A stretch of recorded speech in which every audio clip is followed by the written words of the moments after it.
Everyone, स्वागत है आप सभी का आपके अपने परिवार टॉपर्स क्लासेस के डिजिटल प्लेटफॉर्म पे। और आज हम आप लोग के सामने डिस्कस करने जा रहे हैं सीटेट प्रीवियस ईयर क्वेश्चन का एक पेपर 1 का मैथमेटिक्स का कंटेंट वाली जो सेक्शन होता है, जो अभी हाल ही में जो आपका दिसंबर सीटेट हुआ है उसका ये पेपर है, ताकि आपको पता चल जाए कि हमने जो सिलेबस डिस्कस किया था क्या वो सिलेबस के बाहर का चीज है या सिलेबस के अंदर का चीज है, और सिलेबस के अंदर का चीज है तो कितना उसका डिफिकल्टी लेवल है, क्या हमसे बनने लायक है कि नहीं है, जितना हम मैथमेटिक्स से डरते हैं क्या वाकई में वो इतना जायज है। तो चलिए इन्हीं सब शब्दों के साथ हम शुरू करते हैं आज का क्लास। और आज का क्लास जैसे कि थंबनेल से पता चल रहा है कि प्रीवियस ईयर पेपर का एनालिसिस हम करेंगे, और बहुत ही अच्छे तरीके से, बहुत ही आसान तरीके से। और गणित क्या मानता है, गणित क्या कहता है? गणित कहता है कि आपको अगर हमें अपना बनाना है तो आपको हमें टाइम देना पड़ेगा, यानी the only way to learn mathematics, यानी एक ही रास्ता है मैथमेटिक्स सीखने का, और वो है क्या? Is to do mathematics. आप मैथमेटिक्स को करिए, जितना हो सके उतना करिए। चलिए इन्हीं कोर्स के साथ हम देखते हैं आज के पहले सवाल के साथ बढ़ते हैं। आज का पहला सवाल देखिए, आपके चैप्टर एलसीएम एचसीएफ का क्वेश्चन है और बहुत ही छोटा और बहुत ही बेसिक सवाल है। ये कह रहा है कि the least number which when divided by 4, 6, 8 and 12 and 16 leaves a remainder of 2 in each cases, यानी 4, 6, 8, 12 और 16 से डिविजल करने पर प्रत्येक दशा में से 2 बचे, बताइए वो कौन सा नंबर होगा। जो एलसीएम का सबसे बेसिक सवाल है। तो हम आपको एलसीएम निकालने का कई तरीका बता सकते हैं, मिनिमम 3 तरीका से तो हम एलसीएम आपको आराम से निकलवा सकते हैं, लेकिन सबसे जो बेसिक तरीका है जो हर कोई जानता होगा, फिलहाल हम उसी पर रिलाई करेंगे और उसी से निकाल के आपको दिखाएंगे कि वो नंबर कितना है। और अगर हमको कहें आप तो हम बिना बनाए बता सकते हैं कि इसका आंसर होगा कितना? 50। वो कैसे हम बना देंगे? जैसे आप जैसी करते चले जाइएगा, फ्लुएंसी आएगी तो आप भी बहुत सारे सवाल को विदाउट पेन एंड पेपर के सॉल्व कर दीजिएगा। तो चलिए हम इसको सॉल्व करते हैं। जैसा कि आप पता है कि सबसे छोटी नंबर होता है जिससे नंबर कटने वाली डिविजिबिलिटी रूल जब आप पढ़िएगा तो 1 से तो हर कोई नंबर कट जाता है। एलसीएम हम 2 से ही स्टार्ट क्यों किए हैं ये भी आपको पता नहीं होगा, बस करते हैं तो करते आ रहे हैं। भैया एक ऐसा नंबर है कि 1 से किसी को डिविजिबल करे या नहीं करे कोई फर्क नहीं पड़ता है, तो 1 से करने का कोनो मतलब ही नहीं है। इसीलिए हम सबसे पहला नंबर लेते हैं 2 और 2 से डिविजिबल करते हैं, और वो भी तब हम करते हैं कि मिनिमम 2 नंबर वो 2 से डिविजिबल होना चाहिए, तभी हम करने का कोई मतलब निकलता है। एलसीएम करने का यही तरीका है कि कम से कम आप एलसीएम में जो भी नंबर गिवन है उसमें कम से कम 2 नंबर उस संख्या से डिविजिबल हो, तभी हम उस संख्या से विभाजित करने का प्रयास करते हैं। तो आपको देख रहा है 4, 6, 8, 12 ये सब 2 से डिविजिबल है, तो 2 से काटेंगे तो 2 से जब भाग देंगे तो 2 टाइम्स में कटेगा, 3 बार में ये 4, 6 और 8। अगेन फिर से लग रहा है कि 2 से कटने वाला है तो फिर से करेंगे। 2 एकम 2, 3, 2 दूनी 4, 2 तिया 6, 2 चौक 8। फिर अब देखिए अभी भी 2 से लगने वाला है 2 नंबर 2 और 4, तो 2 एकम 2, 3, 2 एकम 2, 3, 2 दूनी 4। फिर हम कटेंगे कितना? 3 से। अब वो नंबर है 3 से कटने वाला, 3 एकम 3, 3 एकम 3, 1, 3, 2। अब हम एलसीएम निकालते हैं किस तरीके से? अभी तक जो एलसीएम निकालने का तरीका है क्या है कि जिस नंबर से हम भाग किए हैं और जो रिमाइंडर बच गया है उस सभी को आपस में क्या करते हैं? मल्टीप्लाई करेंगे तो ये नंबर हमको गिवन देगा 48, यानी 48 नंबर वो है जिससे ये सभी नंबर को काटे तो पूरा कट जाएगा।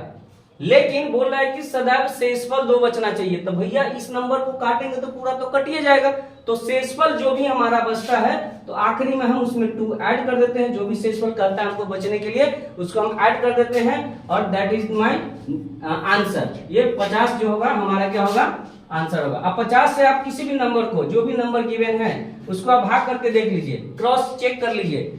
अगर हम गणित में सवाल बनाए हैं तो क्या हमारा मेथड सही है, बना है, तो क्या एक्चुअल में हमारा आंसर है वो सही है, वो सेटिस्फाई कर रहा है कि नहीं कर रहा है, तो हम चेक भी कर सकते हैं ना। 50 को अगर 4 से आप डिवाइड करिएगा तो 4 12 का पहाड़ा में आता है 4, तो 12 चौक कितना होता है? 48। हालांकि भाग करने का तरीका नहीं है, हम डायरेक्ट आपको करके दिखा रहे हैं कि शेषफल कितना बच रहा है। तो 12 चौक 48, तो बचा कितना? 2 शेषफल। ये फुल भी कर रहा है। फिर 6 से काटेंगे 50 को तो कितना होगा, 6 8 48, 2 50, फिर भी शेषफल 2। 8 से भी अगर 50 को काटते हैं तो 8 6 48। 12 से काटेंगे 50 को तो 12 चौक 48, यहाँ भी शेषफल 2 आ रहा है। 16 से काटेंगे 16 चौक 48 और 2 शेषफल बच रहा है। तो ये हमारा जो आंसर हो गया वो हो गया कितना, 50।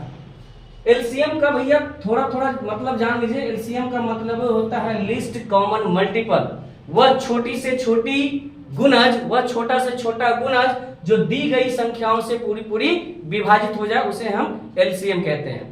तो एलसीएम हमारा 48 आया, तो जो भी नंबर है 4 6 8 12 16 वो सबसे जो इसका एलसीएम है क्या होगा, डिविजिबल हो जाता है, इसी को हम एलसीएम बोलते हैं। तो ये रहा हमारा पहले सवाल का आंसर। आई होप कि आप लोग को समझ में आया होगा।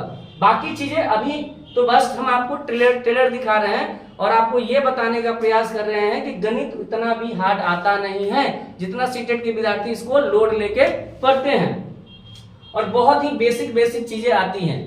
ठीक है, तो चलिए हम चलते हैं अपने दूसरे क्वेश्चन की तरफ। और दूसरा क्वेश्चन हमारा क्या कहता है कि 1 और 100 के बीच, 1 और 100 के बीच बताइए ट्विन प्राइम नंबर, यानी अभाज्य युग्म, इसको ट्विन प्राइम नंबर बोलते हैं।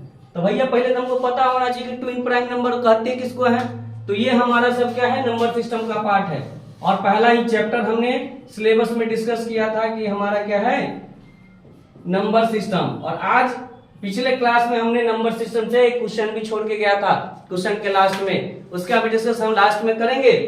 लेकिन नंबर सिस्टम का ही ये पार्ट है जहां हम नेचुरल नंबर, प्राकृतिक संख्या, होल नंबर, पूर्ण संख्या, भाज्य, अभाज्य, ट्विन प्राइम, सहभाज्य संख्या सब यही पढ़ते हैं। तो फिलहाल अभी मोटा तौर पे जान लीजिए कि ट्विन प्राइम नंबर यानी अभाज्य युग्म हम उसे कहेंगे। सबसे पहले तो अभाज्य जानना पड़ेगा, तभी अभाज्य युग्म के बारे में जानेंगे।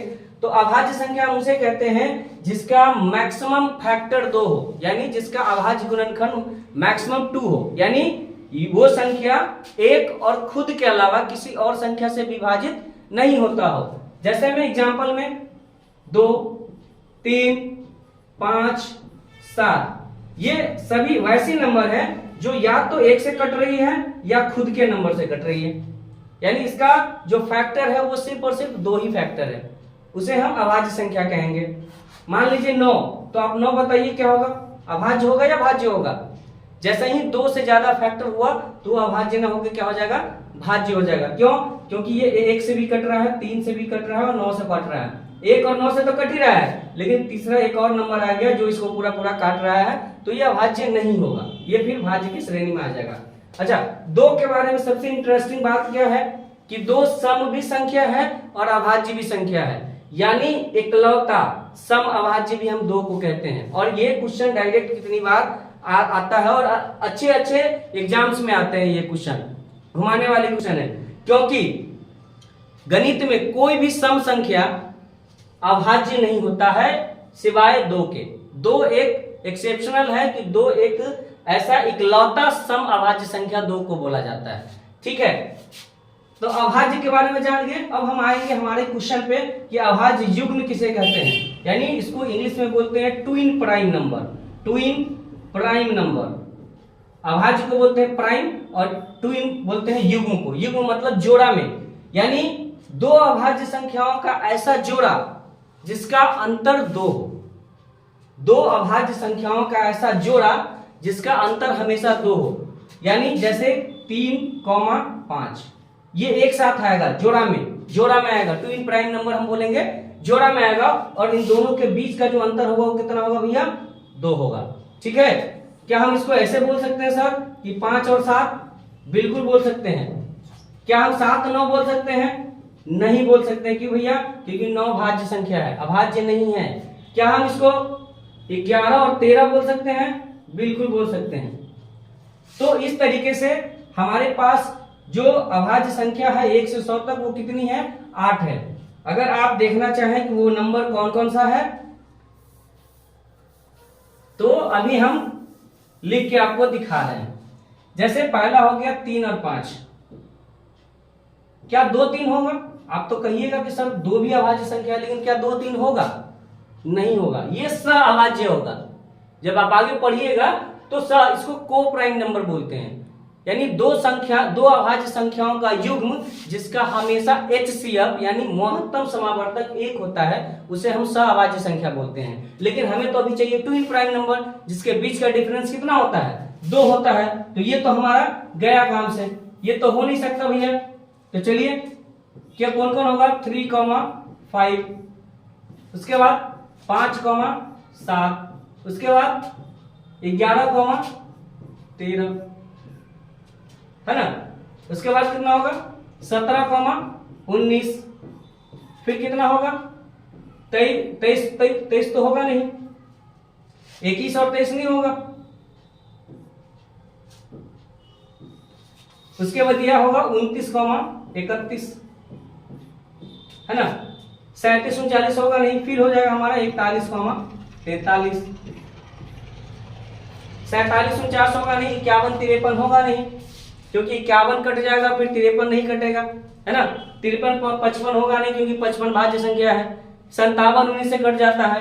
फिर हमारा नंबर अगला होगा कितना 59,61, फिर 63 भी नहीं होगा, 63 भी डिविजिबल भाज्य है। 65 भी नहीं होगा, 67 69 नहीं होगा। आखिरी जो नंबर हमारा होगा वो कितना होगा भैया 71,73। इसके बाद कोई ऐसा नंबर नहीं है जो लगातार दो अभाज्य हो और दोनों का बीच का अंतर कितना हो 2। तो आप ऐसा बोल सकते हैं कि 1 और 100 के बीच ट्विन प्राइम नंबरों की जो संख्या हो कितनी है 3 3 6 और 2 8। ठीक है, चलिए समझ में आ गया होगा आशा करते हैं। और हम बढ़ते हैं अपने अगले क्वेश्चन की तरफ। अगला क्वेश्चन हमारा क्या कह रहा है कि संख्या 45,360 में अंक 5 और 6 को परस्पर एक दूसरे को बदल दिया जाता है तो नई प्राप्त संख्या तथा प्रारंभिक संख्या का अंतर। देखिए दोस्त कितना आसान सवाल है, फिर भी हम लोग गणित को हवा बनाए हुए क्या किया है, कुछ नहीं कर रहा। ये भैया कह रहा है ये फोकट का नंबर बांट रहा है सीटेट वाले भाई साहब है, और हम आप इनको सर पे चढ़ा के बैठाए हुए हैं। ये क्या कर रहा है कि जो हम नंबर किए हैं तोरा कुछ नहीं करना है, बस इसको 5 के जगह 6 कर दे और 6 के जगह पे 5 कर दो। हाय तरी ये सवाल है जी सर, बताइए आप ही लोग बताइए सवाल है। अब बोला कि नई प्राप्त संख्या, तो नई प्राप्त संख्या ये हो गया भैया, और पुरनका संख्या तो पुरनका संख्या ये है, ओकरा में ये कर दीजिए घटा दीजिए। अब इसको हम उतार के कहाँ डाल देते हैं नीचे में, क्योंकि पुरनका नंबर क्या था हमारा 45360 और दोनों के घटा दो। बच्चा वाला सवाल है कि नहीं, पहला दूसरा के सवाल ये हमारे से घटाओ पूछ रहा है, बताइए। अब बना रहे हैं मास्टर साहब है, सेंट्रल पूरे भारत में विजुअल कर रहे हैं, घटाओ सिखा के 0 0 15 में से 6 के 9, कितना बच गया ये 2 बच गया, 2 एक टाइम पैसा लेगा तो 10 लेगा, 10 2 12, 12 में से 3 गया 9, ये कितना बच गया 5 में से 5 0 0, यानी हमारा आंसर कितना होगा भैया ऑप्शन नंबर 2 990। कितना आसान सवाल है, आप देखिए बहुत मजा आएगा। गणित से आपको प्यार हो जाएगा। आप 2-4 क्लास कर तो लीजिए पहले। नेक्स्ट सवाल की तरफ हम बढ़ेंगे, क्या है 100 को 1/2 से भाग देकर 30 जोड़िए, परिणाम में से 45 घटाइए, आप क्या प्राप्त कर सकते हैं। देखिए अर्थमेटिक का जो भी सवाल होता है ना, जो लैंग्वेज बेस्ड क्वेश्चन होता है, जो भाषा में क्वेश्चन दिया रहता है, उसको आप प्रयास करिएगा कि भाषा स्टेप बाय स्टेप सॉल्व करने का। आप इसको 1/2 ना कहिए, 1/2 का क्या बोल सकते हैं आधा, 1/2 का क्या बोल सकते हैं आधा हम कह सकते हैं। तो भैया हम बोलेंगे कि 5 रुपया है, इसको आधा रुपया देना है तो क्या टुकड़ा कर बटेगा 10 टुकड़ा। तो भैया 1 रुपया में क्या गो आधा 2 गो आधा होगा ना, और 5 रुपया में कितना होगा 10 रुपया। जो आदमी जहां बैठे वहीं से बोलिएगा तभी सीखिएगा गणित, ठीक है ना। हम इसको आधा बोलेंगे, 1/2 का मतलब होता है आधा, यानी 2 में से 1 भाग यानी आधा। तो भैया 1 का मतलब हुआ 2 टुकड़ा, तो 5 का मतलब हुआ 10 टुकड़ा। तो वही बोल रहा है कि 100 को आधा से भाग देकर, तो भैया जब 5 को आधा से भाग दिए तो 10 हुआ, तो 100 को आधा से भाग देंगे तो कितना होगा, वो 200 होगा, बोलिए 200 होगा। अब बोला भाग देकर 30 जोड़िए, तो ला जोड़ दिए, इसमें कौन बड़ी का बात है, 30 जोड़ दिए, कितना हो गया 230। अब बोला कि 45 में घटा दीजिए। तो देखिए ये सब भी कैलकुलेशन भी इतना फास्ट आपका करा देंगे ना कि सब लिखवो नहीं करिएगा, मुंह में सवाल कर लीजिएगा। अभी तो हमारा सवाल बताना पड़ रहा है, नहीं तो हम सब सॉल्व नहीं करते, आसान से आंसर मार देते, कितना 185 नंबर आंसर, बात खत्म। केना बता देंगे भैया। तो देखिए ये 30 है, में से 45 घटाते ना हो तो 30 तो इसी खत्म हो जाता, तो घटाना कितना बचता 15 ही ना, ये प्लस में 30 माइनस में 45, तो कितने ज्यादा है घटा 45 15, तो 15 में से घटा देंगे तो कितना हो जाएगा भैया 185। बात खत्म, हमारा क्या हो गया आंसर ऑप्शन नंबर 3 हो गया ना। इतना इतना आसान सवाल। चलिए ये तो हम लॉजिक तरीके से बताएं कि भैया आधा मान लीजिए, हमरा कह रहा है भाग देने के लिए, तो चलिए हम भाग दे देते हैं, क्या दिक्कत है 100 बट्टा आधा, यही ना करेंगे, यही ना कर रहा है कि तो 100 में से आधा से भाग दे दिए, उसमें बोला कि 30 जोड़ दीजिए, और फिर क्या को बोला 45 घटा दीजिए, यह ना बोला। अगर सिस्टम तरीके से बोला जाए तो अगर बउआ के तरीके से स्टेप बाय स्टेप करिएगा तो ये ऐसे ही लिखेंगे, हम लिखेंगे ना। तो जब भी हम भाग का क्रिया करते हैं और भाग जब मंजिल बाई मंजिल हो जाता है, दो तीन गो छत बन जाता है, तो हम क्या करते हैं, प्रयास करते हैं इसका कि इसके बट्टे के नीचे आधा है तो ऊपर भी क्या हम इसको ऐसे लिख सकते हैं कि 100 बट्टा 1, अतः पूरा का बट्टा 1 बट्टा 2, ऐसे लिख सकते हैं कि नहीं लिख सकते हैं, क्योंकि किसी भी नंबर को 1 से भाग या गुना करने पर कोई फर्क नहीं पड़ता है। लेकिन ये 4 मंजिल का बन गया ना, तो इसको हमको बनाने में ये फायदा होगा कि 0 बट्टा ये 100 बट्टा 1 कर देंगे, और जो नीचे का बट्टा होता है ऊपर आता है तो क्या होता है, तो भैया पलट जाता है, तो 2 बट्टा 1 हो जाता है। तो अभी बताइए, अभी तो क्या हो गया 100 दूना 200 ना हुआ, वही चीज हम यहाँ पर लॉजिक से बना दिए थे कि भैया आधा से भाग करेंगे कोई नंबर को तो डबल हो जाएगा, है कि नहीं, सिंपल आसान। अब 100 में 30 जोड़ दीजिए, 45 घटा दीजिए, आंसर कितना आएगा घुमा फिरा के। गणित में मजा ये आता है ना कि गणित में कितना घुमा फिरा दीजिए, 4-5 गो तरीका बता दीजिए, आंसर वही देगा। आंसर गलत दे रहा मतलब तरीका आपका गलत है, ले मजा आ रहा है ना, हाँ ना बोलते रहिएगा। चलिए नेक्स्ट सवाल पे पढ़ते हैं। हमने बताया था कि नंबर सिस्टम में एक चीज और पढ़ना होगा हमको, डिविजिबिलिटी रूल, यानी विभाज्यता का नियम, कि कौन सा नंबर किस नंबर से कट रहा है। बड़ा बड़ा नंबर दे दिया और देखते ही हमको बता देना कि भैया ये 3 से कट रहा है, 4 से कट रहा है, 5 से कट रहा है। कैसे? जादू नहीं है, तरीका है, और तरीका आ जाएगा तो आपको जादू ही लगेगा। अभी बोल रहा भैया कि 11 से विभाजित होगा, हमरा पते नहीं है नंबर सिर्फ पता है 3 4 6 पी 504। अब बोल रहा है कि ये 11 से कट रहा है, तो बताइए पी के जगह पे इन चारों में से 0 2 3 4 में से क्या होगा, नंबर डालेंगे जो 11 से पूरा पूरा कट जाएगा। तो एक तो आपका प्रयास है कि आप आराम से भाग दीजिए, पी के जगह पर 0 भी बैठाइए, 2 भी बैठाइए, 3 भी बैठाइए, 4 भी बैठाइए, चारों को पुट करके देखिए, डाल के देखिए, मतलब ना होता है उसको ट्राई करना कि भाई लग गया तो लग गया। एक तो आपको 11 से कटने का रूल पता हो, तो भैया 11 से कटने का रूल क्या है? रूल ये कहता है कि जो सम स्थान पे संख्या है और जो विषम स्थान पे संख्या है, उन सभी के अंकों का योग का घटाव अगर 0 या 11 से कटने वाली हो जाए तो पूरी संख्या क्या हो जाएगी, 11 से कट जाएगा। मेरा मतलब आप नहीं समझे, हमको पता है नहीं समझे, तो नहीं समझे तो चलिए हम समझाते हैं।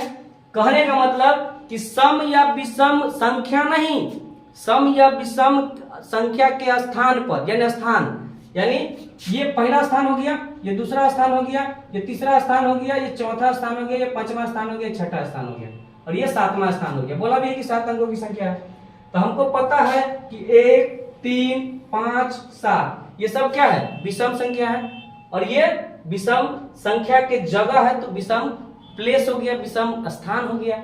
सम स्थान क्या है, 2 4 6। तो मेरा कहने का मतलब कि सम स्थान पे जो संख्या है उसके अंकों का योग, और विषम स्थान पे जो संख्या है उसके अंकों का योग।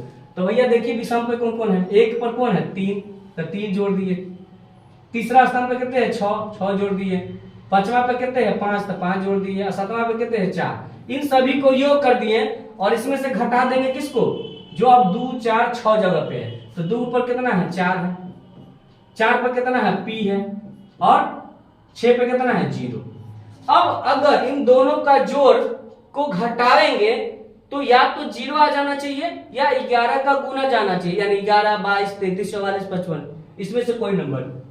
तो चलिए हम जोड़ते हैं, 6 3 9 9 5 14 14 4, ये कितना हो गया 18, और माइनस कितना हो गई, 4 में से 0 जोड़े तो 4 है, अब पी तो 4 प्लस पी, यही ना होगा। यानी या तो 0 आ जाए या 11 आ जाए, तभी नंबर 11 से कटेगा। तो आप देखिए कि अगर 18 में से कितना घटाएं कि कितने आ जाए 11, तो हमको पता है कि अगर 18 में से हम 7 घटा देते हैं तो कितना आ जाएगा 11 आ जाएगा, और नहीं तो फिर हम पूरा का पूरा 18 माइनस 18 करेंगे तो 0 आएगा ना।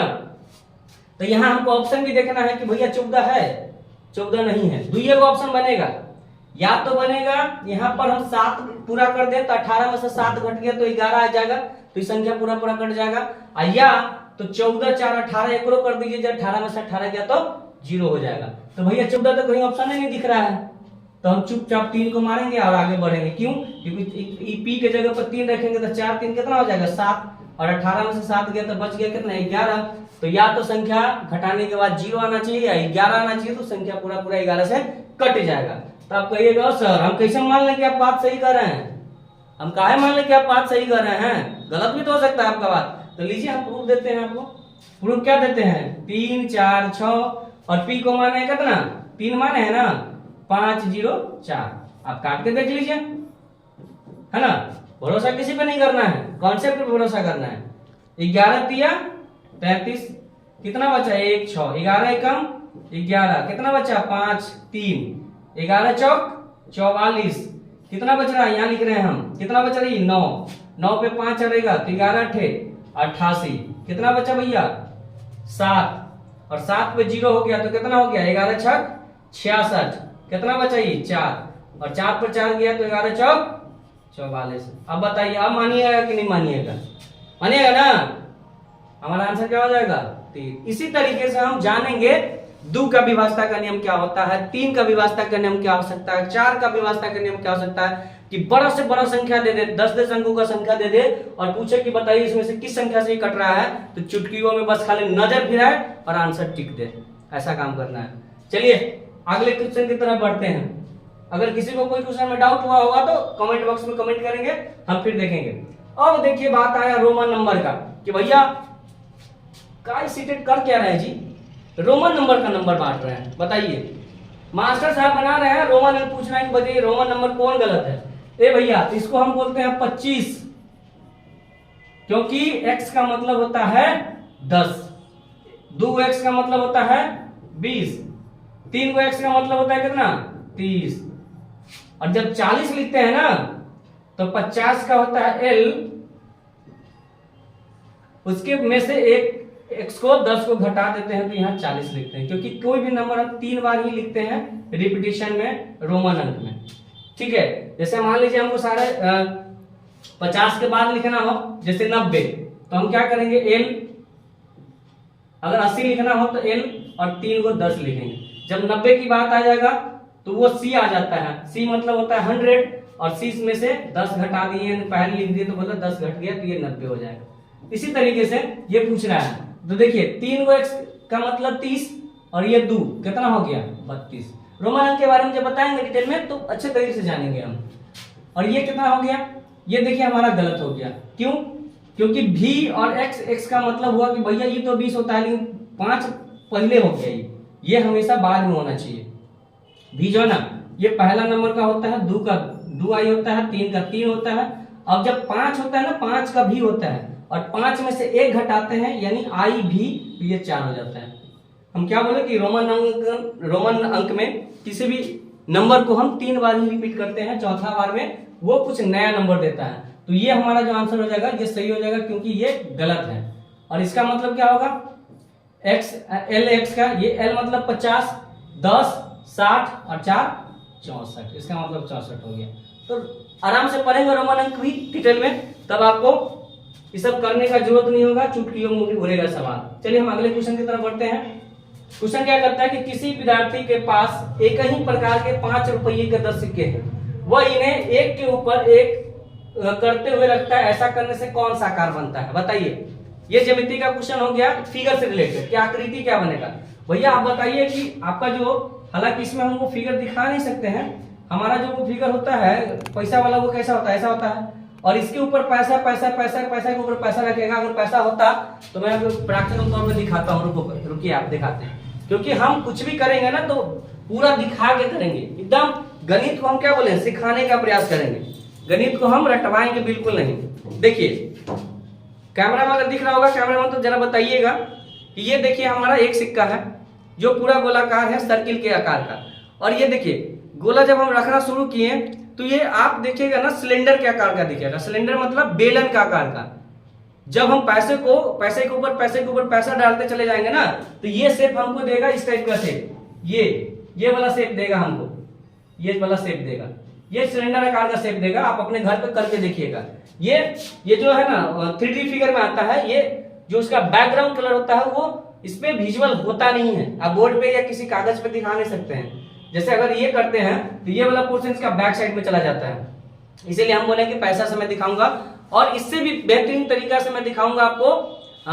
अगर आप जब ज्योमेट्री पढ़ेंगे ना तो ज्योमेट्री से रिलेटेड हम पिरामिड वगैरह दिखाएंगे तो वो काफी अट्रैक्टिव TLM के थ्रू आपको दिखाएंगे। एक एक पोर्शन आपका दिखाएंगे, एक एक फलक क्या है, एज क्या होता है, पॉइंट क्या होता है, शीर्ष क्या होता है, एक एक चीज को आपको विजुअलाइज करेंगे, दिखाएंगे। तो इसका आंसर फिलहाल क्या हो जाएगा, सिलेंडर हो जाएगा। सिलेंडर को हिंदी में बोलते हैं बेलन। शंकु तो इस तरीके का होता है, कुल्फी के आकार का, तो ये तो पैसा का रखने से बनेगा ही नहीं। घन तो वो अलग हो जाता है, ये वाली हो जाता है घन, तो पैसा तो कहीं से मतलब ही नहीं कि पैसा रखने पैसा बन जाएगा। और वृत्त तो भैया अकेले पैसा है, तो पैसा के ऊपर पैसा जब रखेंगे तो एक पैसा भी क्या करेगा, लेंथ बना देगा। लेंथ जिसको आप हाइट बोलिएगा वो सिलेंडर का हाइट हो जाता है। ये जो पैसा है, ये देखिए मान लीजिए कि ये छोटा सा यहाँ पैसा है, फिर यहाँ पैसा है, ये फिर ये पैसा है, तो जैसे ही पैसा के ऊपर पैसा रखें तो कुछ ऊंचाई बन गया ना जी। और ऊंचाई किसमें होगा, सिलेंडर में, ये h होता है, ठीक है ना। तो हमारा आंसर क्या हो जाएगा, सिलेंडर। चलिए आगे क्वेश्चन पे बढ़ते हैं। अगला क्वेश्चन है कि एक त्रिभुजीय आधार वाले पिरामिड में, अभी पिरामिड का नाम लिए और पिरामिड आ गया, और पिरामिड को तो बिल्कुल बोर्ड पे दिखाना पॉसिबल है नहीं, लेकिन फिलहाल इसका आंसर जान लीजिए कि पिरामिड में जो किनारे होते हैं वो कितने होंगे, 6 किनारे होंगे त्रिभुजाकार पिरामिड में, ठीक है। त्रिभुजाकार पिरामिड में जो क्या बोलते हैं किनारे होंगे वो कितने होंगे, 6 होंगे। आगे बढ़िए, पढ़ेंगे तो फिर बताएंगे आगे। सप्लीमेंट्री एंगल के बारे में, समपूरक कोण। समपूरक कोण की परिभाषा होती है कि दो कोणों का योग अगर 180 डिग्री हो जाता है तो उसे हम समपूरक कोण कहते हैं। किसी भी दो एंगल का, किसी भी दो कोणों का अगर जोड़ करते हैं तो उसका योग कितना होना चाहिए, 180। तो भैया अगर ए को कोण दिया है, जैसे मान लीजिए बोला कि ए कोण और प्लस बी कोण, और ये दोनों को मिला दिए तब 180 अगर हो गया तो ये इसको हम सप्लीमेंट्री एंगल बोलते हैं, यानी समपूरक कोण। तो ए को कोण मान लीजिए 130 डिग्री ऑलरेडी दिया है, तो दूसरा कोण यहां से नहीं निकल जाएगा। अगर बहुत बच्चा के तरीके से निकालिएगा तो फिर बी के लेके क्या बोलिएगा, 180 माइनस 130, तो घटा दिए तो हो गया 50 डिग्री। तन का मन का अगर गिनती आता होगा तो तुरंत में से घटा दीजिएगा 180 में से 13। यो नहीं करना भैया, 0 में से 0 खत्म कर दीजिए, यो 0 खत्म कर दीजिए, ये खत्म कर ले रहेगा बाद में बैठा दीजिएगा। इस सब ना ट्रिक है कैलकुलेशन को फास्ट करने का। 18 में से 13 गया, इतना तो जरूर आता होगा 5, एगो 0 पूरा है तो 2 0 बैठा दीजिए। जो लीजिएगा वो वापस करिएगा ना, हो हाँ, नहीं करिएगा तो फिर गड़बड़ वाला बात हो जाएगा। चलिए अगला क्वेश्चन पे बैठते हैं, है ना। क्वेश्चन है चीनी की एक बोरी का भार। देखिए क्वेश्चन सब देखिएगा तो हंसी आएगा, ये लगेगा ना मार्केटिंग करवा रहा है, दुकानदार दुकानों पे भेज रहा है, और दुकान में भेज रहा है तो इतना ही हार्ड काम नहीं करवा रहा है, कह रहा है कि इतना बोरी इतना किए, इतना निकाल लिए, बताओ कितना बचा। हद है भैया। बोला हम ये पूछ कैसे रहा ना कि 100 किलो का हम बोरी लिए, मतलब चावल ले लिए और 4 किलो का बोरी है खाली, तो चावल कितने था। ये क्वेश्चन पूछ रहा है, मजाक नहीं कर रहा है। बताइए आप लोग जो है डरते रहते हैं। 117 केजी 825 ग्राम का एक बोरा लिया है, किसका, चीनी का, जिसमें बोल रहा है कि जो बोरी का भार है ना वो कितना है, 4 केजी। तो भैया 4 केजी 175 ग्राम है, तो आई में से घटा दीजिए, 4 केजी के जगह पर केजी लिख दीजिए और ग्राम के जगह पर 175 ग्राम घटा दीजिए। देखिए ना घटाने वाला भी इतना आसान दिया है, तनी एक से बड़का चौका देता तो तनी पंचो ऊंचो लेते, हासिल पर का जोड़ होता, इधर साधारण जोड़ दिया है। समझ क्या रहा है सीटर हम लोग को, बताइए। बताइए 825 में से घटाना है तो 5 में से 5 गया 0, 12 में से 5 7 गया तो 5, ये बच गया 7, 7 में से गया 6, यानी 650 ग्राम।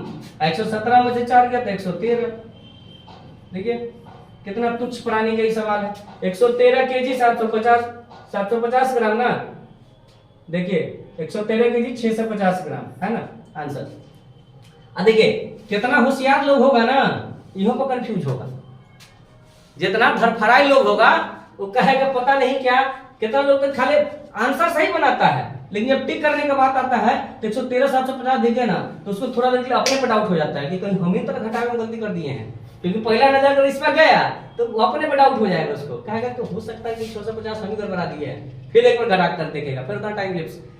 इसीलिए थोड़ा हमको आंसर मारते वक्त भी बारीकी देना है। सब बार सिखाएंगे कि केना बेरा पार करना है, केकरा सीटेट के केना पार करना है, अब की बात सीटेट पार है ना। देखिए कितना आसान आसान सवाल है। 62 वर्ष 12 महीना में से ये बता रहे हैं, अब भी का रिसेंट क्वेश्चन पूछा गया है।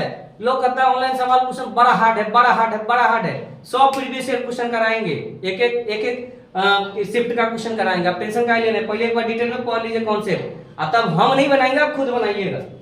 क्या कर रहा है कि 62 बरस, यानी बरस को इंग्लिश में ईयर कहते हैं तो वाई से लिख देते हैं, और 12 मंथ यानी 12 एम, इसमें से घटाना है किसको, 19 ईयर को और 23 मंथ को। देखिए ये सीख लीजिएगा ना तो आप अपना डेट ऑफ बर्थ भी निकालना सीख जाइएगा कि हम कै महीना कै दिन कै मिनट के आदमी हो गए हैं। कितना लोग यो नहीं जानता है। तो देखिए जब हम घटाते हैं वैसे भी जो घटाव करते हैं और छोटा में से बड़ा नंबर नहीं घट रहा होता तो हम बगल से क्या करते हैं, उधार लेते हैं एक दहाई। तो उसी तरीके से ये ईयर और मंथ में चीजें हैं। तो जब मंथ बड़ा हो जाता है घटाने वाला तो हम क्या करते हैं, ईयर के पास चले जाते हैं। और ईयर का मतलब कि अगर एक साल किसी से हम उधार ले रहे हैं मतलब 12 महीने उधार ले रहे हैं। यहाँ एक दहाई नहीं ले रहे हैं, यहाँ 10 लेने की गलती मत कर दीजिएगा, क्योंकि मंथ के बगल में कौन है, ईयर बैठा है, और ईयर अपना साथ लेकर बैठा है 12 महीना एक साल। तो जब भी देगा तो पूरा 12 को देगा, वो तोड़ उड़ के नहीं देता है। ठीक है, तो यहाँ हमारा 23 से यहाँ 12 है, तो भैया ये काम बन नहीं रहा है तो मंथ गया केकरा पास, ईयर के पास जाएगा, भैया हमारा उधार दे दे कुछ दिन के लिए, फिर देखा जाएगा जब 2-4 महीना और हो जाएगा हम बराबर आ जाएंगे 23 बरस के तो पास, फिर वापस ले लेना, साल बढ़ जाएगा मेरा। तो हम क्या करेंगे, एक साल इसको देंगे, तो एक साल देंगे तो इसको 12 महीना देंगे, क्योंकि हमको महीना में लेना है तो 12 महीना देंगे। तो भैया 12 महीना हुआ तो अभी ये 62 तो बच गया, 62 बचा गया। अब ये कितना बच गया, 61 बच गया है ना। और ये कितना घटा रहा था, 19। अब घटाइए, अब 12 और 12 कितना हो गया, 24 महीना, और 24 में 23 तो आराम से घट जाएगा। तो 24 में से 23 गया तो कितना बचा, एक मंथ बच गया, और 61 में से 19 गया तो कितना बचेगा भैया, 42 साल बचेगा, है ना बचेगा। तो हमारा आंसर जहां भी होगा 42 साल 1 महीना, यानी ऑप्शन नंबर 2 आंसर हो जाएगा। कितना इजी क्वेश्चन सब है, आप देख पा रहे हैं। चलिए अगला सवाल हम देखते हैं। ये सवाल आपको क्षेत्रविधि का सवाल है कि एक मेरी माँ के पास लंबाई 16 मीटर और चौड़ाई 9 मीटर का एक आयताकार भूखंड, एक आयताकार जमीन है। उसके बदले में कोई आदमी है जो हमको देना चाहता है कि एक उसी उतना ही क्षेत्रफल का एक वर्गाकार क्या ले लीजिए, आप भूखंड ले लीजिए, वर्गाकार क्षेत्र ले लीजिए। तो इस नए भूखंड का परिमाप पूछ रहा है। तो भैया हमको पहले पता होना चाहिए कि आयत क्या है और वर्ग क्या है। तो अभी आयत से आयताकार जमीन मिलेगा और वर्ग से वर्गाकार जमीन मिलेगा। तो पहले हम आयत के बारे में जानते हैं। आयत जो आकृति होती है उसमें एक लंबाई होता है और दूसरा चौड़ाई होता है। तो जितना लंबाई होता है इसको हम बोलते हैं लंबाई, और ये बोलते हैं चौड़ाई। तो जो लंबाई होगा वही जो लंबाई होगा उसके सामने की भुजा भी उसी लेंथ का होगा, और जो चौड़ाई होगा उसके सामने की भुजा भी वही लेंथ का होगा। यानी हम कह सकते हैं कि अगर एक आयताकार भूखंड है तो उसमें 2 चौड़ाई का लेंथ होगा, 2 लंबाई से घेर के बना होगा। चरकूट है, जानते करते हैं चरकूट होगा तो चारों तरफ का भुजा होगा, तो 2 चौड़ाई चलना होगा, 2 लंबाई चलना होगा। तो इसका आयत का जो क्षेत्रफल निकलेगा वो आयत का क्षेत्रफल क्या होता है, आयत का क्षेत्रफल होता है लंबाई गुने चौड़ाई।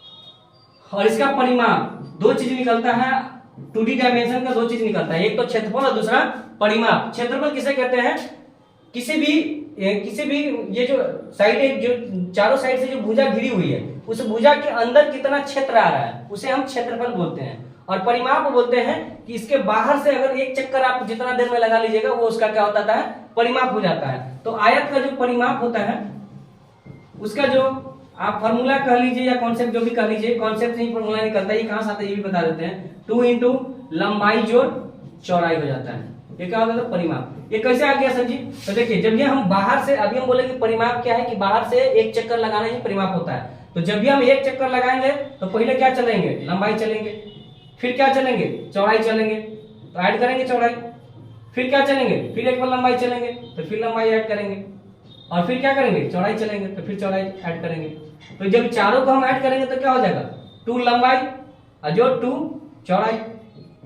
तो जब इसी को हम शॉर्ट फॉर्म में याद रखने के लिए इसको फॉर्मूला बना लेते हैं क्या, कि 2 कॉमन आ गया तो क्या हो गया, 2 इंटू लंबाई जो चौड़ाई, और इसी को हम आयत का परिमाप का फॉर्मूला याद करके रखे हुए हैं, है ना। तो जो भी फॉर्मूला वगैरह आता है वो सब कॉन्सेप्ट से आता है। अगर कॉन्सेप्ट आपका क्लियर है तो फॉर्मूला रखने की जरूरत होती नहीं है। अब वर्ग के बारे में भी जान लीजिए। वर्ग एक ऐसा आकृति है जिसका चारों भुजा क्या होता है, सेम लेंथ का होता है, सब बराबर होता है। अगर इसकी लंबाई 5 सेंटीमीटर तो ये भी होगा 5, ये भी होगा 5, ये भी होगा 5।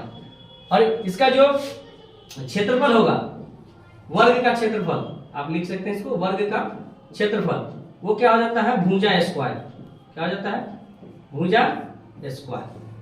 यानी किसी एक साइड को पकड़ के उसका वर्ग कर दीजिए, वो वर्ग का क्षेत्रफल हो जाता है। और वर्ग का परिमाप ये क्या हो जाता है, 4 गुने भुजा। परिमाप के बारे में बताएं कि चारों तरफ एक बार चक्कर लगा लीजिएगा, तो जब सेम लेंथ का 4 चक्कर लगाइएगा तो वही चीज हो गया, 4 गुने 4 चक्कर मार दिए, सेम लेंथ का 4 बार घूम दिए तो क्या हो गया, 4 गुने भुजा हो गया। अब आया बात कि आयताकार भूखंड है जिसका एक लेंथ है 16 मीटर और चौड़ाई कितना है 9 मीटर। तो इसका क्षेत्रफल कितना निकल जाएगा, तो अगर क्षेत्रफल हम निकालना चाहें तो आयत का क्षेत्रफल क्या हो जाएगा, लंबाई गुने चौड़ाई, यानी 16 मीटर गुने 9 मीटर। तो 16 नंबर कितना हो जाएगा, 144 मीटर स्क्वायर। ध्यान रखिएगा क्षेत्रफल जब भी निकलता है तो वर्ग मीटर में, वर्ग सेंटीमीटर में, वर्ग किलोमीटर में। क्यों निकलता है, क्योंकि ईभी मीटर और मीटर जब मल्टीप्लाई होता है तो ये आपको क्या बोलते हैं, सर्च एंड करनी का रूल्स है कि जब भी हम किसी भी वेरिएबल को गुना करते हैं, किसी भी नंबर को, चाहे 3 गुने 3 करते हैं तो आप क्या कहते हैं, इसको 3 का स्क्वायर बोलते हैं ना जी। तो ये कहां से आता है, किसी भी नंबर का पावर अगर कुछ भी नहीं है तो 1 पावर होता है। और जब भी पावर में जब भी कोई नंबर मल्टीप्लाई होता है, सेम नंबर जिसका बेस समान हो, तो वो पावर क्या हो जाता है, गुना करने के बाद जुट जाता है। तो सेम वही चीज है, m यहाँ है, m यहाँ है, तो इसके ऊपर m क्या है, 1 पावर है, इसके ऊपर 1 पावर है। तो जब ये मल्टीप्लाई होगा तो m स्क्वायर हो जाता है। तो बोला कि जो आयताकार क्षेत्र का जो क्षेत्रफल है ना, इसी क्षेत्रफल का हमको एक वर्गाकार क्षेत्र दे रहा है। तो बोला कि उस वर्गाकार क्षेत्र का बताइए कि परिमाप क्या होगा। तो भैया पहले क्षेत्रफल अगर पता है हमको वर्गाकार क्षेत्रफल, तो उससे हम उसका भुजा निकालेंगे तभी परिमाप निकाल पाएंगे। जब हम वर्ग का कोई एक भुजा निकालेंगे तभी तो उसका परिमाप निकाल पाएंगे। तो हमको पता है कि वर्ग का जो क्षेत्रफल होगा वही होगा जो आयत का क्षेत्रफल होगा।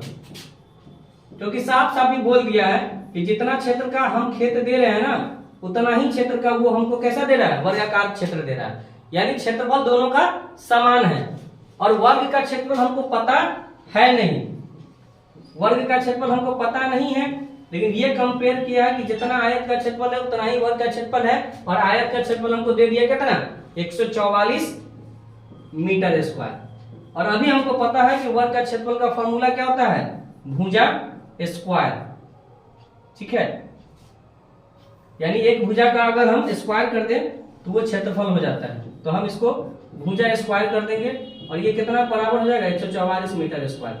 हमको पता है कि जब एक साइड से हम स्क्वायर हटाते हैं तो दूसरी तरफ रूट चढ़ता है।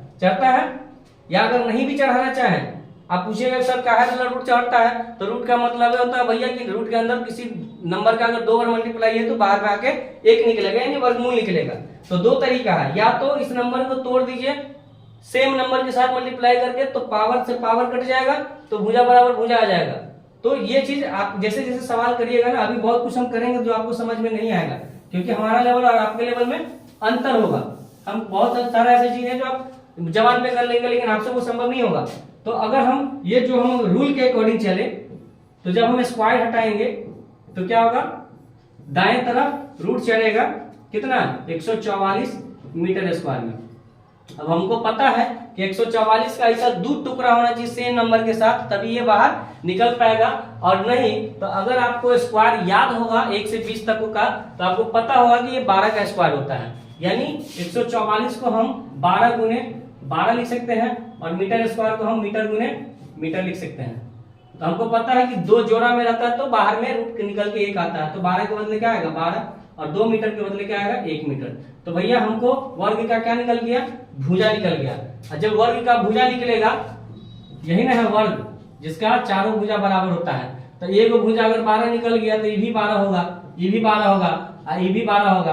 अभी हम परिमाप बताए हैं कि परिमाप होता है क्या, बाहर से अगर एक चक्कर लगा लेते हैं तो वो उस आकृति का क्या हो गया, परिमाप हो गया। और इसका फॉर्मूला भी लिखा था, बता भी दिए थे कि 4 गुने क्या होता है भुजा, क्या वर्ग का क्या, वर्ग का परिमाप। और वही हमसे सवाल किया है, वर्ग का परिमाप। तो 4 गुने भुजा तो 4 गुने 12, या 12 को ऐसे जोड़िएगा तो 12 24 36 48, ये हमारा आंसर क्या हो जाएगा 48 मीटर। ठीक है, क्या हो गया 48 मीटर हमारा ऑप्शन नंबर 4। अच्छा, इस सवाल को बनाने में इतना टाइम लगा तो ये मत समझिएगा कि इतना हार्ड है, ये आपको बताने के लिए हम बताए, नहीं तो बिना छुए बिना पेन पेपर आपके सामने रखे हम इसका आंसर निकाल सकते थे।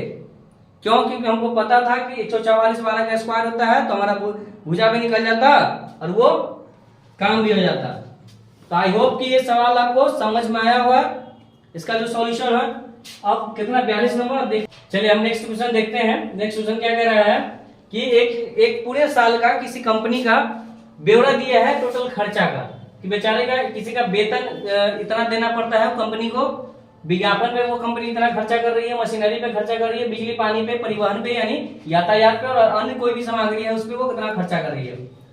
तो ये पूछ रहा है उपरोक्त सूचना को एक दंड आलेख यानी बार ग्राफ के द्वारा, चार्ट के द्वारा दर्शा के बताया गया है कि 10 करोड़ का जो वैल्यू है 1 सेंटीमीटर एक स्केल के द्वारा नाप के 1 सेंटीमीटर के बराबर माना गया है। तो बोला गया कि मशीनरी और परिवहन के दंडों की लंबाइयों का अंतर क्या होगा। ठीक है, तो सिर्फ बात किया गया है मशीनरी का, तो मशीनरी का बात करेंगे। तो मशीनरी का खर्चा कितना बताया गया है 85 करोड़ और परिवहन का खर्चा कितना गया है 25 करोड़। और बोला कि इन दोनों का अंतर जितना आएगा यानी 60 करोड़। तो ये बताइए स्केल पे इसको कितना सेंटीमीटर हम लिखेंगे। तो भैया साफ शब्दों में बोला गया है कि 10 करोड़ बराबर कितना 1 सेंटीमीटर।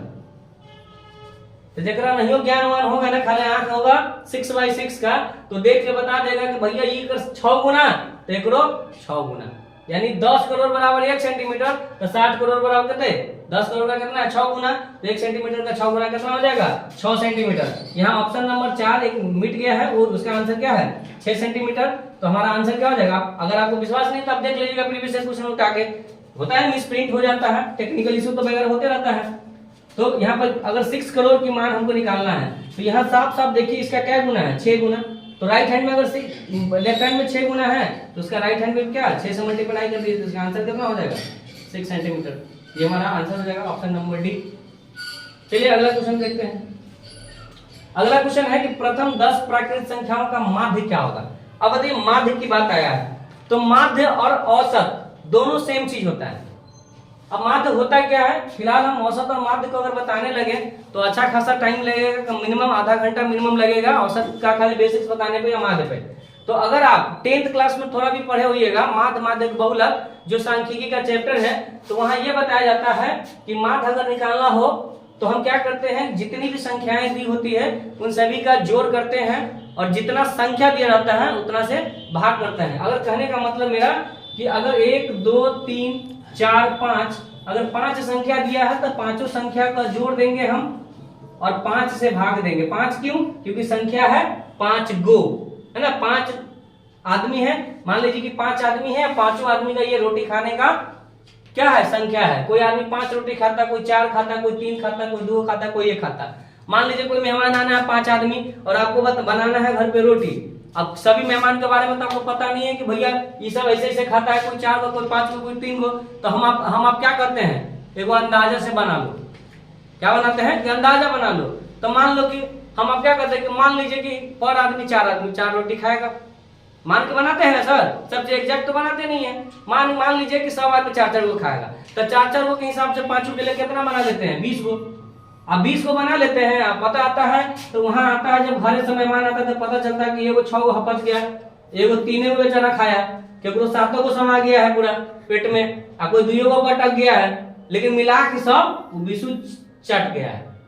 तो ये एक अंदाजा होता है। औसत कहने का ये मतलब हुआ कि एक तरीके का हम अंदाजा बनाते हैं, एग्जैक्ट वैल्यू पता होता नहीं है, ऐसा हम मान लेते हैं कि वो बीचों बीच है, ताकि किसी को प्रॉब्लम हो ना, हमारे डाटा में कोई हेर फेर ना हो, हम जो जिस काम कर रहे हैं वो काम अच्छे से निकल जाए। तो ये तरीका माध्य कहलाता है कि जो भी नंबर दिया है नंबरों का योग और जितना नंबर दिया उससे भाग कर देना। यहाँ बोला कि प्रथम 10 प्राकृत, तो 5 को प्राकृत तो लिखना ही है, और 5 को और लिख दीजिए तो क्या लिखेगा, 6, 7, 8, 9 और 10। और बट्टा में क्या आ गया, जब नंबर 10 को है तो 10 से हम क्या कर देंगे, भाग देंगे। तो जब इसको जोड़ेंगे हम तो क्या आ जाएगा, 10 9 19 8 27 7 34 और 40, 40 5 45 4 49 3 52 2 54 1 55। और 55 को अगर हम 10 से भाग देते हैं, जब नीचे में 10 100 1000 ये सबसे भाग देना है तो बड़ा इजी है। नीचे में जितना जीरो है ना उस संख्या को पटक के और आप एक अंक पहले दशमलव बिठा दीजिए। एक जीरो मतलब एक अंक पहले, 100 से भाग करना हो तो 2 अंक पहले दशमलव, 1000 से करना हो 3 अंक पहले। तो हमारा आंसर क्या हो गया, 5.5। अच्छा, ये तो आप सबसे बेसिक तरीका बताया। अगर नहीं कुछ पता होगा तो इसको जोड़ के बनाइएगा। जब आप पढ़िएगा तो एक और तरीका है कि प्राकृत संख्या, कितनी भी प्राकृत संख्या बोले, 50 प्राकृत संख्याओं का योग बताइए। प्राकृत संख्या के 50 प्राकृत संख्याओं के अंकों योग का माध्य बनाइए। तो एक तरीका होता है क्या कि पहले ही हम योग निकाल लेते हैं। अगर औसत निकालना हो हमको कितना भी प्राकृत संख्या का, तो हम क्या लिखते हैं, n इंटू, एक फॉर्मूला होता है n इंटू n+1 बट्टा 2 इंटू n। ये आ जाए ये नहीं, n इंटू n+1/2 ये योग हो जाता है। बट्टा में 5 कर देंगे हम तो उसका जितना नंबर होगा उससे हम n से गुना कर देंगे। तो जैसे अगर इसका प्रथम 10 प्राकृत संख्याओं का माध्य निकालना हो तो पहले इसका योग अगर निकालेंगे तो प्रथम n कितना 10 हो गया, तो 10 इंटू 10 + 1 और बट्टा में 2, तो कितना आ गया, ये 10 और 10 11 11 का ही 110 आ गया, और बट्टा में 2 कर दिए तो कितना आ गया आंसर, 55। 2n बोले ना, तो 2 से 55 और n कितना है 10, तो कर देंगे तो आंसर क्या हो गया 5.5। ये हो जाता है n इंटू n+1/2 आ गया। ये हो गया प्राकृत संख्याओं का योग, और योग को ही उस संख्या से भाग कर देते हैं, यानी n से भाग कर देते हैं, तो क्या उसका हो जाएगा औसत। तो ये भी तरीका है, शॉर्ट तरीका भी हम आप शॉर्ट इसलिए यूज करते हैं ताकि समय का बचत हो। चलिए, तो इस क्वेश्चन समझ में आ गया होगा। अब हम अगले क्वेश्चन पे चलते हैं, और आखिरी क्वेश्चन है हमारे इस सेट का। तो आखिरी क्वेश्चन है पैटर्न का सवाल। पैटर्न क्या कहता है ना कि एक निश्चित पैटर्न फॉलो कर रहा होता है, उसी पैटर्न को फॉलो करके हमको आंसर तक पहुंचना होता है।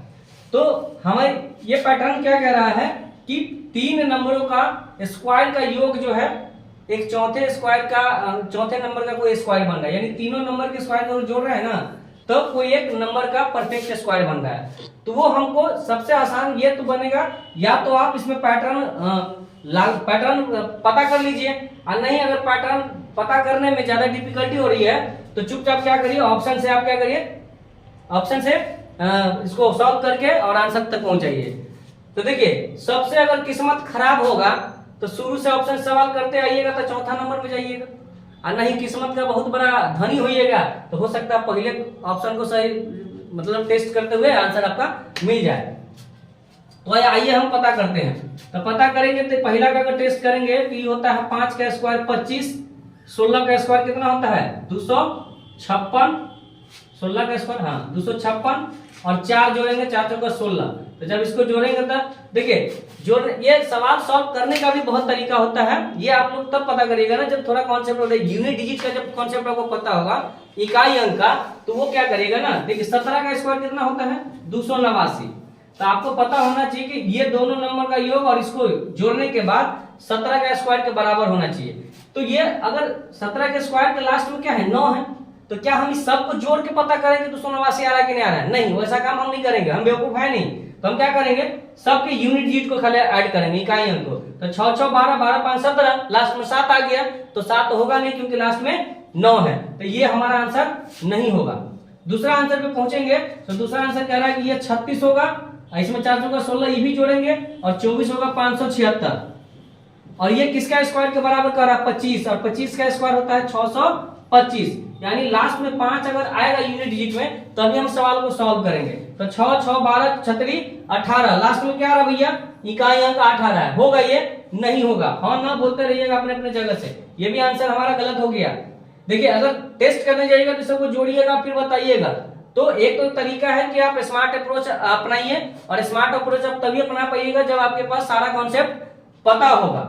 जब इस तीसरे नंबर पे पहुंचते हैं तो 6 का स्क्वायर होता है 36, 20 का स्क्वायर होता है कितना 400 और 4 का स्क्वायर कितना 16। तो जब इसको जोड़ेंगे तो हमको 21 का स्क्वायर आना चाहिए और 21 का स्क्वायर होता है 441 यानी जिसके लास्ट में 1 आना चाहिए। तो इसको जोड़िए तो 6 6 12 खत्म कहानी, 12 आ गया अंत में 2 आ गया यानी ये भी हमारा आंसर खत्म। अब भैया हो जब 3 आंसर ऑलरेडी गलती हो गया तो ज्यादा सुपीरियर बनने का प्रयास करना नहीं है स्मार्ट कि हम सब सॉल्व करके बनाएंगे, नहीं चुपचाप 8 मूल के आंसर दीजिए क्योंकि सीटेट इतना मूर्ख थोड़ी ना है कि चारों आंसर गलत दे देगा और चारों गलत देगा तो बोनस नंबर देगा, सबको देगा। तो जब 3 आंसर आप चेक किया तीनों गलत हुआ तो इसको अगर आपके पास पर्याप्त समय है बच्चा तब इसको सॉल्व करके टेस्ट कर लिया, ना तो समय का कमी है तो आप आंख मूंद के इसको आंसर मान के जाइएगा 200% सही होगा। क्यों? क्योंकि आप ट्राई करके देखिए 3 जो ऑलरेडी गलत हो गया तो एक ही आंसर ना सही होगा, वो तो होना ही होना सही है। 5 का स्क्वायर करेंगे तो 25 होगा, 20 का स्क्वायर करेंगे तो 400 होगा और 16 इसमें ये भी ऐड करना है और इसका स्क्वायर आना चाहिए तीनों को जोड़ने पर। तो 21 का स्क्वायर कितना होगा 441। तो या तो पूरा जोड़ के आप करिए और नहीं तो इसकी इकाई अंक को खाली पकड़िए। इकाई अंक में क्या है 1 है तो इसको अगर जोड़िएगा तो देखिएगा 6 5 11 1 आ रहा है ना, माने वैसे भी सही है और नहीं तो सब जोड़ना है तो वैसे भी जोड़ लीजिए 400 और 25 425 और 16 441। तो हमारा हम बोले नहीं कि जब 3 को गलती है तो चौथा घर हर हाल में होगा, चाहे कुछ भी हो जाए, आंधी तूफान आ जाए, धरती एनी से ओनी हो जाए, आंसर यही होने वाला है। तो हमारा आंसर क्या हो गया ऑप्शन नंबर 4 है ना। कचरा जरा हो गया कोई बात नहीं है, आप समझदार है समझ जाइएगा। तो ये रहा आज का हमारा क्या पेपर 1 का डिस्कशन गणित के कंटेंट का 15 नंबर का। एक प्रयास करेंगे आप लोग बताइएगा कमेंट बॉक्स में कमेंट करके, तो हम पेपर 2 का भी एक पेपर चाहेंगे कि आप लोग के सामने डिस्कस करें। उसके बाद ना होगा तो एक दिन उसका पैडागोजी भी दिखाएंगे। हालांकि पैडागोजी अभी करने का कोनो मतलब नहीं बनता है इसलिए क्योंकि पैडागोजी के बारे में आप लोग को बहुत ज्यादा जानकारी होगा नहीं और पैडागोजी का बहुत सारा सिलेबस भी है। तो कुछ अगर पैडागोजी का हम सिलेबस पढ़ लेंगे उसके बाद अगर बनाएंगे तो ज्यादा इजी है। कंटेंट इसलिए बताया है कि कंटेंट गणित कभी ना कभी हर इंसान अपने लाइफ में पढ़ा होता है और पढ़ा क्या होता है समझिए कि 10th तक तो पढ़ना ही पढ़ना है और ये जितना भी सिलेबस है वो सब क्या है 1 से लेके 5वां तक का सिलेबस है। तो इससे तो सब गो थ्रू हो रहता है, आपके सब कॉन्शियस माइंड में सब चीज अवेलेबल है, जिसको भी आप एक बार देखते हैं जीवन में भूलते नहीं है। लोग कहता भूल जाता, भूलता नहीं है लोग, सब कॉन्शियस माइंड में बैठ जाता है। मतलब ये कॉन्सेप्ट क्या है ना दिमाग का कि जिस चीज को आप जितना ज्यादा देखिएगा, जिस चीज के प्रति आप ज्यादा लगाव रखिएगा वो चीज आपको लंबे समय तक याद रहता है। लेकिन अगर किसी चीज को आप 5-10 दिनों के लिए कंटिन्यू छोड़ दीजिए तो आपको ऐसा नहीं कि वो उड़ जाता है दिमाग से। जैसा कंप्यूटर होता है ना कि भैया कोनो फाइल में कोनो सामान लेकर रख दिए तो वो उड़ता नहीं है बिना उड़ाए ले, उसको 2 साल बाद खोलिएगा तो व्यवस्था जगह पे होगा, खाली आपको ध्यान नहीं होगा कि कौन फाइल में है वो, लेकिन ढूंढिएगा तो मिल जाएगा। उसी तरीके से हमारा माइंड भी काम करता है। हमारे माइंड में भी कोई चीज डिलीट नहीं होता है बल्कि वो एक जगह पे जाकर बैठ जाता है। क्यों? क्योंकि आप उसको भाव नहीं दे रहे हैं 1-2 साल से 2-4 महीना से कुछ टोकिए नहीं रहे हैं तो जरा टोक नहीं रहे तो तोरा काला जाकर टोके ओकरा कौन जरूरी पड़ल है, ओकरा से आपको फायदा होने वाला है आपसे उसको थोड़ी ना फायदा होने वाला है। आप पढ़िएगा, कॉन्सेप्ट जानिएगा तो सवाल करिएगा, आपका एग्जाम क्लियर होगा, नौकरी कीजिएगा, अच्छी बीवी मिलेगी, शादी ब्याह होगा है तो घर परिवार अच्छा चलेगा। तो वही कहने का मतलब गणित का आप सबसे पहले कोर्स भी बताए थे कि गणित तभी आपका हो सकता है जब गणित को आप समय दीजिएगा। ठीक है, तो ये हमारा कॉन्सेप्ट रहा, आप लोग बताइएगा। और हाँ, हमने लास्ट क्लास में जब सिलेबस डिस्कस किया था तो आपसे एक सवाल पूछ के गया था मैं कि बताइएगा आप लोग कि हम जो सिस्टम से पढ़ाई करते हैं, जैसे आपने नंबर सिस्टम का सवाल यहाँ देखा कि नंबर सिस्टम का सवाल था डिविजिबिलिटी रूल का कि विभाजता का रूल पर एक सवाल आ गया था। तो आपको ये बताना था हमको कि हम जो नंबर सिस्टम पढ़ते हैं उस सिस्टम का नाम क्या है। तो आप लोग बताएं या ना बताएं अब हम इसको डिस्कस कर देते हैं। आप देखिएगा कि हो सकता है बहुत लोग सोचे भी होंगे, और होता है ना कि भाई ऑनलाइन प्लेटफॉर्म कमेंट करेंगे, कहीं गलती हो गया दो चार को हंस देगा, बहुत तरह का बात होता है बच्चा को लेके, जबकि पता ही नहीं है बच्चा को कि भैया जो जिसके बारे में ज्यादा सोच रहा है उसके बारे में कोई सोच ही नहीं रहा होता है। हम आप जीवन भर खाली यही सोचते थे कि लोग क्या कहेंगे, लोग क्या कहेंगे, लोग क्या कहेंगे, लोगों का काम है कहना, होगा तो कुछ तो लोग कहेंगे, लोगों का काम है कहना। जब बाद में जब जीवन उस समय उस कारण लोगों के कारण हम नहीं कुछ कर पाते हैं, और बाद में एक ऐसा समय आता है कि हमको पता रहता है कि भाई काम लोग तो अपने में व्यस्त था, हमारा बारे में सोच ही नहीं रहा था, तो हम काहे लोगों का चिंता करें भैया। जो भी कोई डाउट हो तुरंत कमेंट बॉक्स में कमेंट करना है। कहते हैं कि जो क्लास में शर्माया ना वो कुछ देर के लिए शर्माया, कुछ देर के लिए मतलब बेइज्जती हुआ, और जो कुछ भी नहीं किया वो जीवन भर के लिए बेइज्जती होगा। मान लीजिए क्लास में आप सवाल किए तो क्या दो चार को लेकर हंस देगा, क्या कर लेगा वो, वही लड़का से तोरा कौन रिश्ता नाता है, वो कौन तो रिलेटिव बनने जा रहा है, तोरा अगर नाम हंसी हो जा रहा है। लेकिन मान लीजिए कि आप सवाल कुछ भी नहीं किए, सवाल का डिस्कशन नहीं किए, तो भैया जीवन में कहीं भी जाइएगा वो सवाल आएगा तो बेइज्जती होइएगा।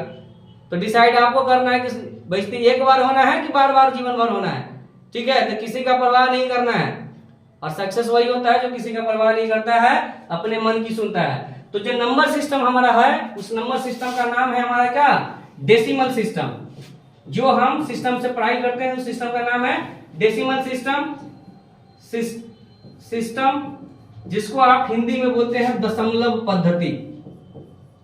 दशमलव पद्धति। देखिए नंबर पढ़ने का कई सिस्टम होता है। हमारा जो कंप्यूटर होता है वो कंप्यूटर में भले 10 डिजिट दे जाता है, लेकिन कंप्यूटर हमारा 2 अक्षर को पहचानता है, समझ रहे ना। कंप्यूटर हमारा 2 ही अंक को पहचानता है, वो सिर्फ पहचानता है 0 और 1 को। भले हम 0 से 9 10 तक जो भी टिपते हैं तो हम टिपते हैं, लेकिन कंप्यूटर में ऐसा सिस्टम लगा होता है कि उस सारे डिजिट को बदल के 0 और 1 में दे देता है, जिसको आप कंपटीशन में पढ़िएगा तो उसका नाम है बाइनरी सिस्टम।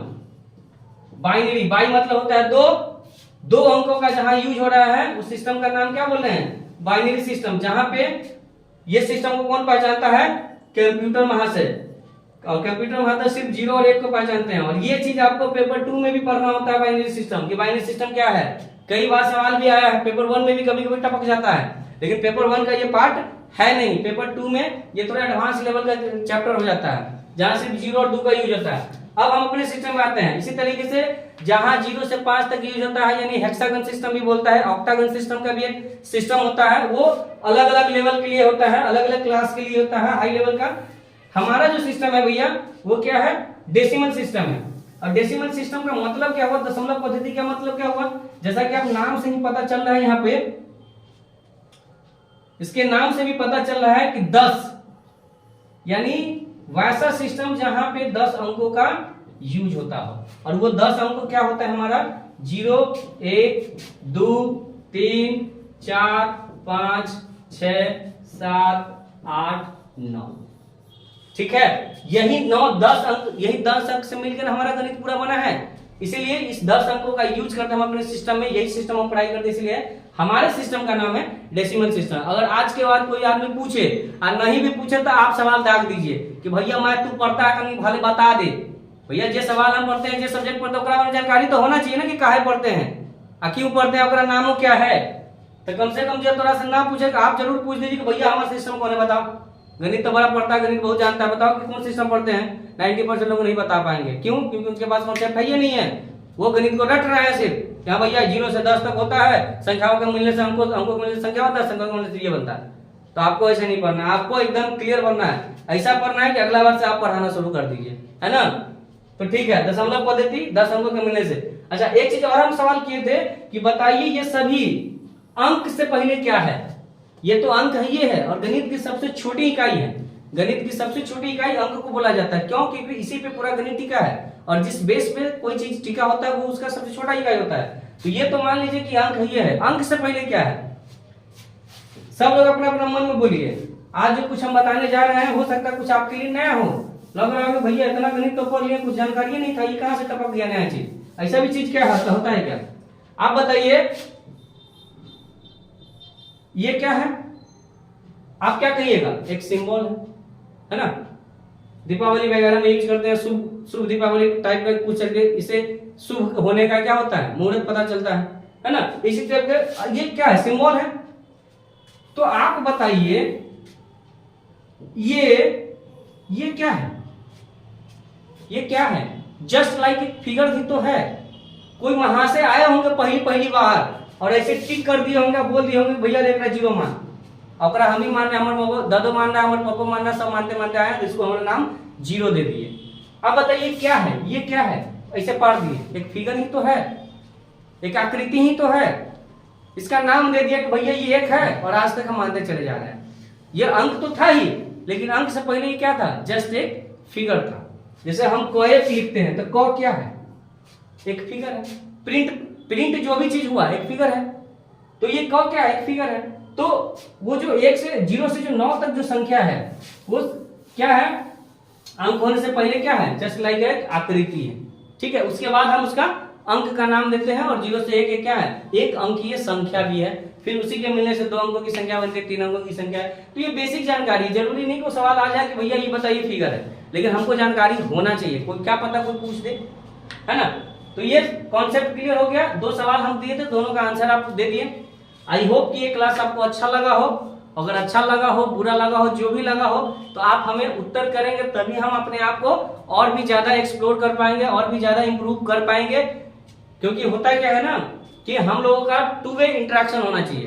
हम तो आपको ऑनलाइन पढ़ा रहे होते हैं, आप तो मेरे सामने होते नहीं है, तो हमें तो पता होता नहीं है कि भैया आपको क्या परेशानी हो रही है। लेकिन हमेशा क्या होता है ना कि जब 2 वे लर्निंग होता है तो हमेशा दोनों तरफ से सीखने को मिलता है। और जो टीचिंग जो है ना, टीचिंग में भी बहुत सारा चीज सीखने को मिलता है। जरूरी नहीं कि टीचर सब कुछ जानता हो। तो ऐसा कुछ भी इंप्रूवमेंट जो हम में होने वाला हो, हमारे बोलने के स्टाइल में हो सकता है, समझाने के स्टाइल में, अगर कुछ भी जो आपका वैल्यूएबल सजेशन हो सके आप हमें दे सकते हैं, ताकि हम अपने आप को और इम्प्रूवमेंट कर सकें और आपको और भी अच्छे तरीके से आपके सामने कंटेंट डिलीवर कर पाए। तो आप लोग कमेंट कर दीजिएगा। अगर पेपर 2 का आपको डिस्कशन करना होगा तो बता दीजिएगा। पेपर 2 का भी एक क्लास हम डिस्कशन का लेके चले आएंगे और आपको दिखाएंगे कि वास्तव में जो हमारा सिलेबस था क्या उसी से है या बाहर से है। और आप लोग कमेंट में बताइएगा कि जितना हमने सिलेबस बताया था क्या उससे बाहर का एक भी सवाल था। और ये ऐसा नहीं था कि मेरा अपना है या 2012-13 का सवाल था, जस्ट अभी जो आपका दिसंबर में एग्जाम हुआ है उसी का था। आपको हम इसका डेट भी बता देंगे।